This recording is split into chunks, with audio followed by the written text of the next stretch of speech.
treasure hunting weekend, mga ka-TH. Meron kaming pinuntahan ngayon. Ito'y ating isang kaibigang treasure hunters. Medyo malayo to sa lugar ko. At talagang pinuntahan natin para tulungan dahil meron daw silang nadiskubre na tunnel.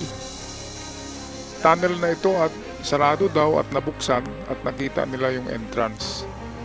Kaya pwedeng sa hapon ito, pwedeng tunnel na gawa ng hapon ng World War II o ang hindi maganda baka tunnel ng mga treasure hunters noon na natabunan na. Hindi naman lahat ng tunnel na makikita natin ngayon ay gawa ng hapon. So dito ay atin kilatisin muna mga ka-TH bago tayo mag-assume na ito'y tunnel ng hapon na may nakabaon na kayamanan. Kailangan talaga ng analysis. Bago hukayin yan ay atin muna tingnan kung anong mga naiwan na mga kagaya niyan, merong mga timbers at anong itsura ng tunnel. Okay, iba kasi ang paraan ng paggawa natin ng tunnel ng mga Pilipino. Iba rin yung sa hapon. Okay, mamaya sasabihin ko yan kung anong itsura ng mga tunnel ng hapon. Okay, so atin muna, forensic muna tayo ngayon.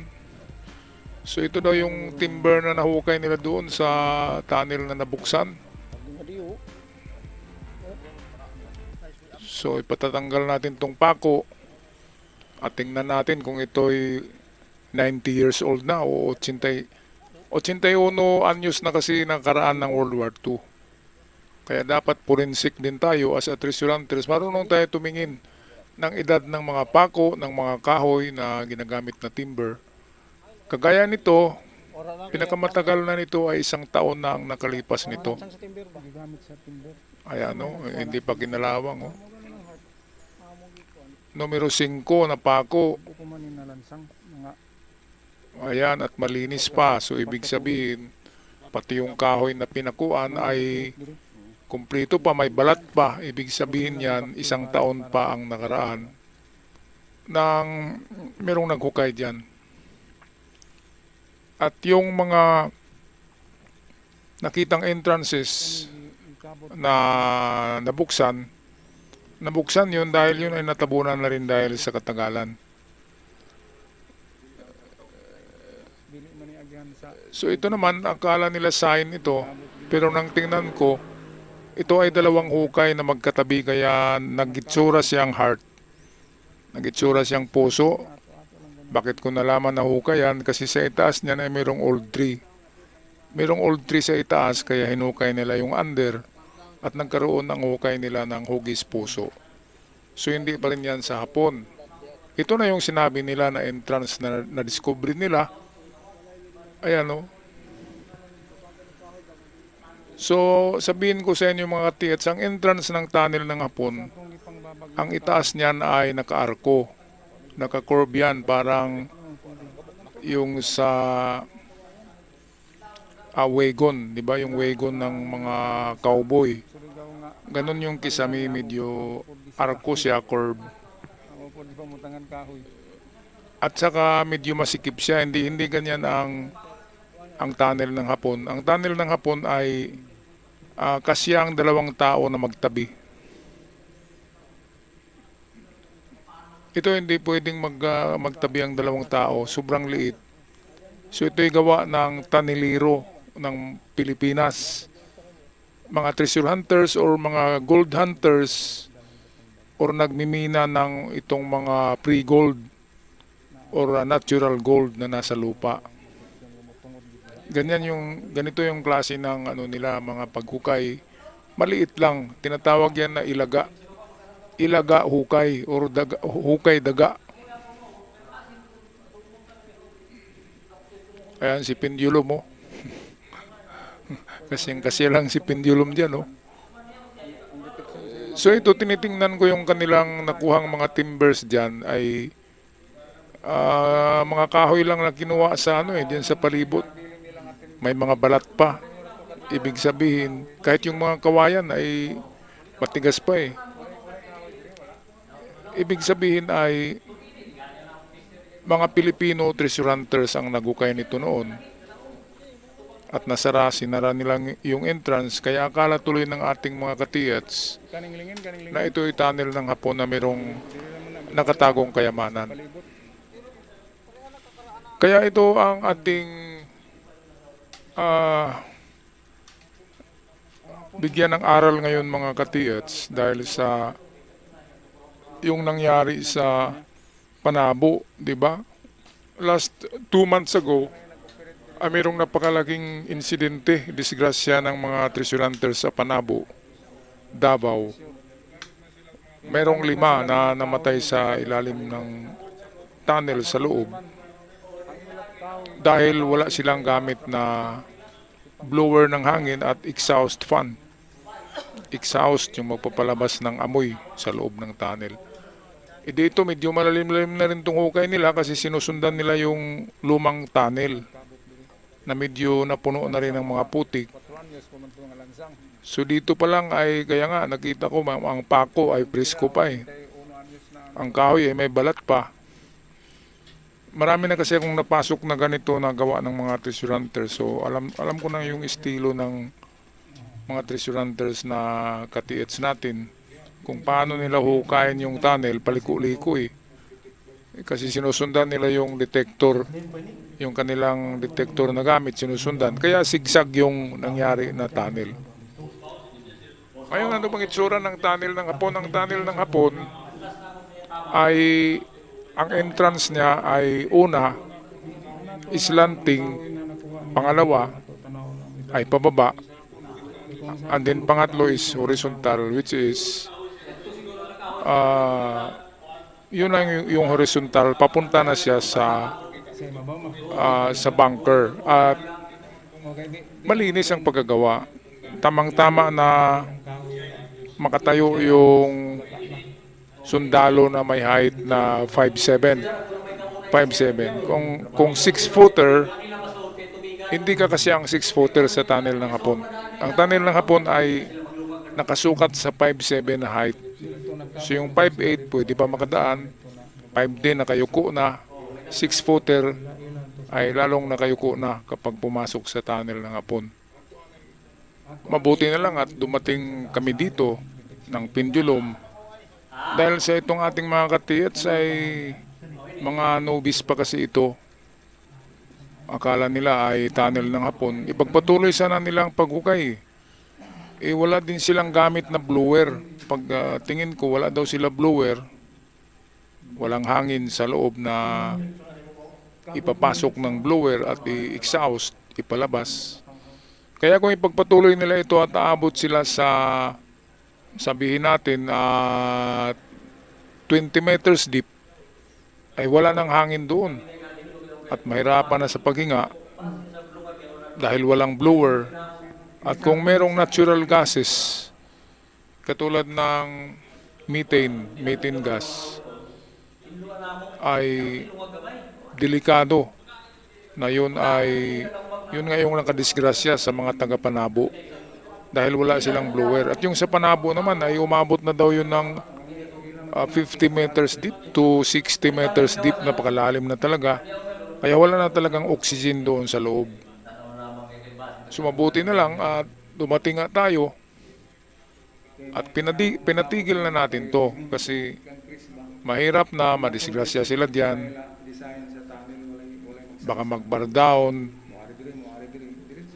Ang unang gawin natin dito ay aakyat ako sa itaas at atin i-detect kung saang area merong detection sa ibabaw.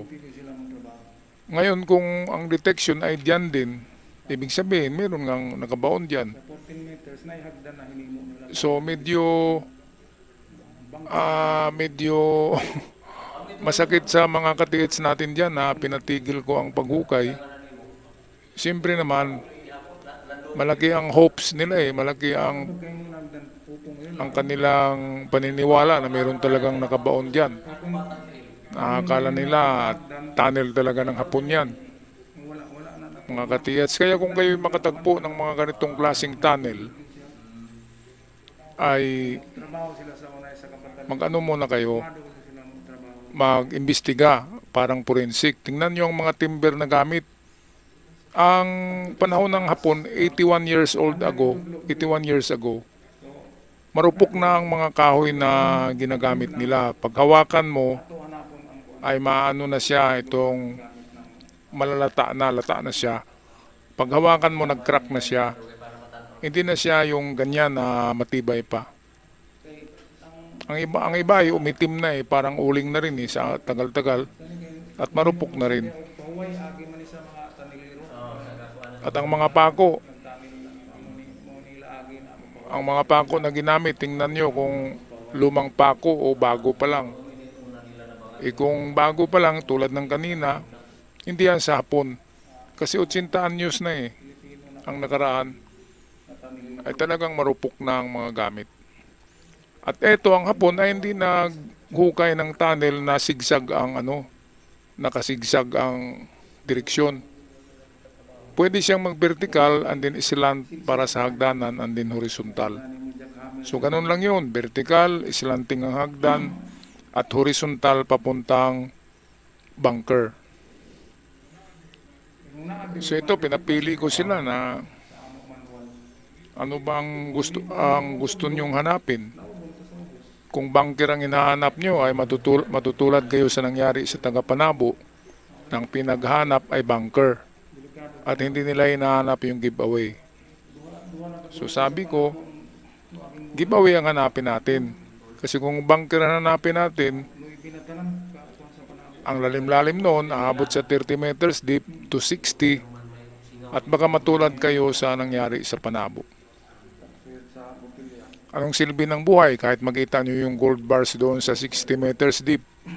Kahit madiscover nyo ang bunker sa 60 meters deep underground, kung hindi na kayo makakalabas dahil nag-bar down ang tunnel na pinasok nyo. O kaya baka may sumabog na itong gas booby traps or gumamit ng itong chemicals, gaseous, poisonous gas at hindi na kayo makalabas. Anin nyo ang gold kung hindi na kayo makakalabas dahil sobrang lalim. Kahit na may gold, sabihin natin. Kahit na meron talagang bunker na nakita nyo at merong gold, pero 60 meters deep, and then pagpasok nyo ay umusok, nang buksan nyo yung bolt, merong umusok, at lahat kayo nakatulog na poison. Anin nyo ang gold bars kung kayo nakatulog na. At sinong sasaklulo sa inyo, lahat kayo tulog na dahil sa poisonous gas. Mga katiats. Meron akong kasama noon na grabe, biglang humandusay sa loob Ang bigat-bigat pa naman hatakin yan. Kapag hinimatay na, bumibigat ang tao, mahirap ilabas. Mga katiats. Kaya wag niya kayong mag-ambisyon ng mga ganito, na mga malalim, na treasure bunker ang hinahanap. Ang hanapin natin ay yung giveaway na meron lamang lalim na 1 meter to 4 meters ay makakuha na tayo ng giveaways. Isang bareta, pwede na yan paghati-hatian ng 10 tao. Kasi ang isang bareta ngayon, kung 6 kilograms, standard na bigat ng bareta, ay times 10, 60 times 10, 60 times 10 is 600, di ba? So ilang milyon ba ang isang kilogram is 60 million. I make that 11 million ang isang kilogram times 60. Ayun yung halaga ng gold bar. So pwede nang paghati-hatian ng 10 treasure hunters ang isang gold bars. So giveaway na lang hanapin natin. Kasi kasya na sa lahat Tama na sa lahat yung isang gold bar ay hati-hati na ang grupo niyan. Kaysa maghati-hati tayo ng mga kabaong, hati-hati tayo ng mga di ba, panggasto sa kabaong, kung pinaghahanap natin ay mga bunker. So sobrang greedy yan. Para sa akin, mas okay ang sa ibabaw lang tayo ng lupa, giveaway lang muna tayo mga katiyat. Saka na mag-ambisyon ng mga bankers kung nakakuha na ng giveaway, kasi pwede na makabili ng kagamitan, mga oxygen mask, mga mask na for poison mask, oxygen, makabili na yung oxygen na maliliit na lata para gagamitin sa loob, makabili na ng mga jackhammer, makakabili na ng itong iba pang gagamitan, mga scanner kapag nakakuha ng giveaway. Okay, so yun lang mga katiyats, dinetect namin sa ibabaw to at nalaman namin na ang detection ay naroon sa old bamboo. Merong old bamboo doon sa unahan itong butas na ito. Baka yun yung pinaghahanap ng mga treasure hunters noon na gumawa ng tunnel na ito. Baka yung nasa bamboo na na-detect natin. Alright, so kung magpapaalam na, maraming salamat sa lahat at hanggang sa muli. Paalam at sana ay swertihin kayo and stay away from danger. Huwag masyadong maniniwala sa mga treasure bunkers at huwag masyadong mag-interest sa mga treasure bunkers dahil yan ay nagdadala ng kapahamakan mga katiyats. Hanggang sa muli, paalam at ingat ang lahat.